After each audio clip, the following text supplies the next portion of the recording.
নমস্কার, ওমকার কিচেনে জানাই সকলকে স্বাগত। চিলি চিকেন তো আমাদের সকলেরই খুব পছন্দের একটি খাবার। তবে এই চিলি চিকেন কিন্তু বাড়িতে খুব সহজে আমরা বানিয়ে নিতে পারি।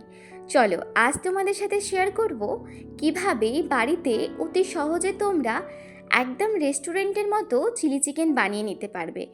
তার জন্য প্রথমে এখানে নিয়ে নিয়েছি 1 চামচ পরিমাণ আদা কুচি, 1 চামচ পরিমাণ রসুন কুচি, একটা মিডিয়াম সাইজের পেঁয়াজ, ক্যাপসিকাম ও বেশ কয়েকটা কাঁচা লঙ্কা একটু লম্বা করে কেটে নিয়েছি।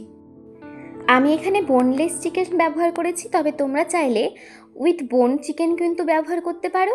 মাংসগুলোকে খুব ভালো করে ধুয়ে নিয়ে প্রথমেই অ্যাড করে দিয়েছি 1.5 চামচ পরিমাণ আদা রসুনের পেস্ট, সাথে দিয়ে দিয়েছি একটা ডিম দেওয়ার ফলে টেস্টটা কিন্তু আরও বেড়ে যাবে।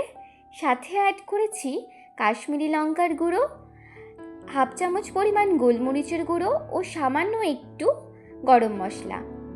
বাইন্ডিংয়ের জন্য দিয়ে দিয়েছি 1.5 চামচ পরিমাণ কর্নফ্লাওয়ার ও 1 চামচ পরিমাণ ময়দা ও কর্নফ্লাওয়ারের পরিমাণটা কিন্তু একদম বুঝে দেবে। যদি কোটিংয়ের পরিমাণ বেশি হয়ে যায় সেক্ষেত্রে কিন্তু খেতে অতটাও সুস্বাদু হবে না। সব কিছু একবার মাখিয়ে নিয়ে দিয়ে দিয়েছি পরিমাণ মতো নুন ও সামান্য পরিমাণ সাদা তেল। আবারও সব কিছু ভালো করে ম্যারিনেট করে নিয়ে চিকেনটাকে এক সাইডে রেখে দেব। তারপর একটি বোলের মধ্যে 1 চামচ পরিমাণ ঝাল লঙ্কার গুঁড়ো নিয়ে কিছুটা জল দিয়ে সেটাকে ভিজিয়ে রেখে দেব। এইবার একটি সসের পেস্ট আমাদেরকে তৈরি করে নিতে হবে। তার জন্য প্রথমে একটি বাটিতে নিয়ে নিয়েছি 1.5 চামচ পরিমাণ টমেটো কেচাপ, সাথে দিয়েছি 1/2 চামচ পরিমাণ রেড চিলি সস ও 1 চামচ পরিমাণ লাইট সোয়া সস, সাথে কিছুটা পরিমাণ জল দিয়ে একটি পেস্ট তৈরি করে নিয়েছি। তারপর কড়াইয়ে বেশ খানিকটা পরিমাণে সাদা তেল গরম করে নিয়ে একে একে চিকেন পাকোড়াগুলো ভেজে নেব। তবে মনে রাখবে চিকেন পাকোড়া কিন্তু আমাদের খুব বেশিক্ষণ ভাজার প্রয়োজন নেই। যখনই দেখবে হালকা বাদামি বর্ণের হয়ে এসেছে তখনই এইভাবে ছাঁকনির সাহায্যে তেল থেকে তোমরা উঠিয়ে নেবে। এইভাবে একে একে সম্পূর্ণ চিকেনগুলোকে ভেজে নেব।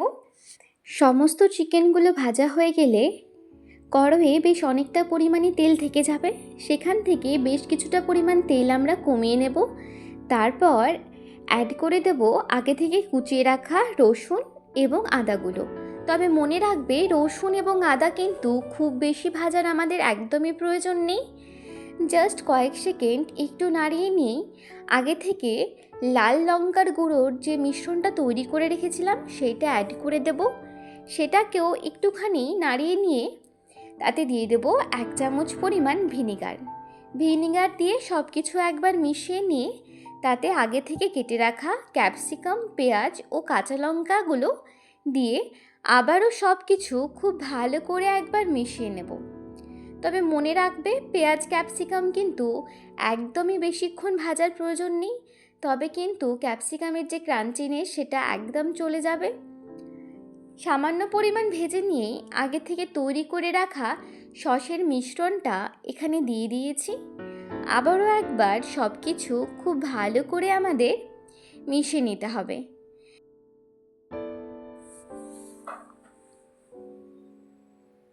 তারপর এখানে অ্যাড করে দেব পরিমাণ মতো নুন দিয়ে আরও একবার সব কিছু ভালো করে মিশিয়ে নিয়ে এখানে দিয়ে দিয়েছি 1 চামচ পরিমাণ চিনি ও সামান্য পরিমাণ গরম মশলা।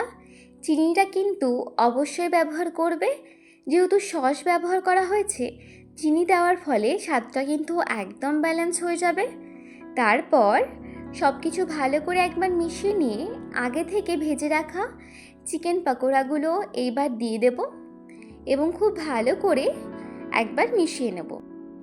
আচ্ছা, তোমরা যদি চিলি চিকেন উইদাউট গ্রেভি বানাতে চাও তাহলে কিন্তু এই অবস্থাতেই একটুখানি নাড়িয়ে চাড়িয়ে নিয়ে নামিয়ে নিলেই তোমাদের ড্রাই চিলি চিকেন একদম রেডি হয়ে যাবে। তবে আমি যেহেতু ফ্রায়েড রাইসের সাথে এটিকে সার্ভ করব তাই একটু গ্রেভি রাখবো।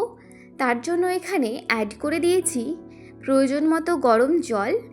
এইবার যখন জলটা ফুটে আসবে তখন এখানে আগে থেকে গুলে রাখা কর্নফ্লাওয়ার অ্যাড করে দেব। এর ফলে গ্রেভিটা আমাদের অনেকটাই ঠিক হয়ে আসবে।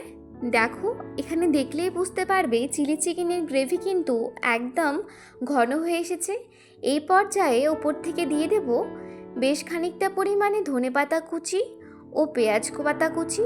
তাহলেই তৈরি হয়ে যাবে একদম ধাবা স্টাইলে চিলি চিকেন।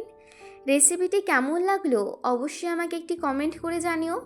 আর যদি ভালো লেগে থাকে ভিডিওটিতে লাইক, শেয়ার এবং চ্যানেলটিকে সাবস্ক্রাইব করে দিয়ে পাশে থেকো। ধন্যবাদ।